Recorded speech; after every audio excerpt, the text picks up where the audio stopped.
सर्वांना माझा नमस्कार। मी दीप्ती अमित तांबे, शिल्प निदेशक कोपा, औद्योगिक प्रशिक्षण संस्था मंडणगड, जिल्हा रत्नागिरी। आजचा विषय आहे माझा HTML लिस्ट। तर आपण आज 3 लिस्ट शिकणार आहोत। त्याच्यामध्ये आपल्याला ऑर्डर लिस्ट, अनऑर्डर लिस्ट आणि डेफिनेशन लिस्ट। मग ऑर्डर लिस्ट साठी आपण OL टॅग वापरतो आणि त्याच्यातले जे आयटम वापरतो त्यासाठी LI वापरतो। LI हा सिंगल साइडेड टॅग आहे।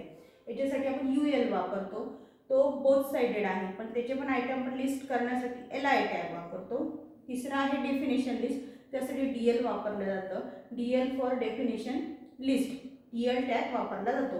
तर त्या DL टॅग मध्ये तुम्हाला टर्मचे नावासाठी DT वापरलं जातं आणि त्याच्या डेफिनेशनसाठी DD वापरलं जातं। हे दोघं टॅग बोथ साइडेड आहे।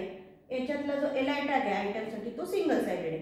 तुम्हाला आता प्रोग्रामवरून मी तुम्हाला सांगते की या 3 लिस्ट कशा करतात आणि नेहमीप्रमाणे आपण रन करतो तसा रन करून बघूया। तो आपण नोटपॅडचा प्रोग्राम मी टाइप करून ठेवलेला आहे। हे बघा, आता याच्यात आपण 3 लिस्ट घेणार आहोत, OL UL DL list HTML। ते टायटल मध्ये पण घेतलेले आहे। त्याच्यामध्ये हे आपण क्लोज केला नेहमीप्रमाणे, तो क्लोज करायला विसरू नका। बॉडी टॅग मध्ये पहिलं आपण घेतलंय OL। आता कुठल्याही लिस्टला कुठल्या टाइपने रिप्रेझेंट करण्यासाठी टाइप हे ॲट्रिब्यूट वापरलं जातं।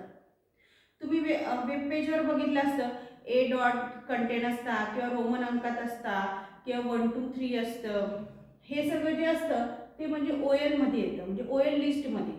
तुम्ही OL टाइप A म्हटलं तर आउटपुटला काय दिसेल, A dot COPA theory, B COPA practical. ते आयटम देण्यासाठी LI वापरता, ते सिंगल साइडेड आहे, पण लिस्ट आपल्याला क्लोज करायला लागते। याच्यामध्ये कुठले कुठले टाइप घेता येतात आपल्याला, स्मॉल ABCD, कॅपिटल ABCD।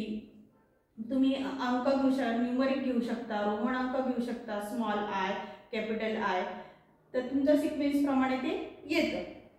तिसरं आहे अनऑर्डर लिस्ट। अनऑर्डर लिस्ट मध्ये बाय डिफॉल्ट डिस्क येतं ॲट्रिब्यूटला, जे तुमचे कंटेंट असतात त्याला। पण जर टाइप दिलं तर तुम्हाला स्क्वेअर दिलं तर स्क्वेअर येतं या कंटेंटच्या समोर, आणि समजा सर्कल दिलं तर सर्कल येतं। हे 3 पद्धतीने देता येतं। डिस्क तुमचं बाय डिफॉल्ट देतं, तुम्ही जरी टाइप नाही म्हटलं UL मध्ये तरी, पण स्क्वेअर आणि सर्कल देण्यासाठी तुम्हाला UL टाइप इक्वल टू ते द्यावं लागतं, तसं या आउटपुटला येतं। पुढचं आहे DL।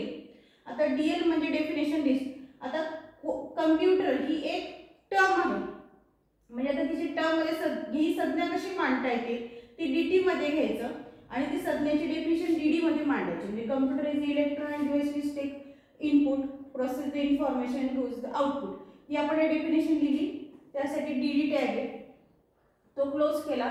DL लिस्ट क्लोज केली, बॉडी टॅग क्लोज केला, HTML टॅग क्लोज केला। आता आउटपुट कसं येतं ते बघा, त्याच्यावर तुम्हाला अजून जास्त क्लिअर होईल या 3 लिस्ट कशा पद्धतीने दिसतात तुम्हाला। म्हणजे जे आता कोपा ट्रेड करताय त्यांना परीक्षेला आउटपुट असतं, त्या आउटपुट वरून तुम्हाला हा प्रोग्राम लिहायचा असतो। तर आउटपुट कसं असतं ते आपण बघूया।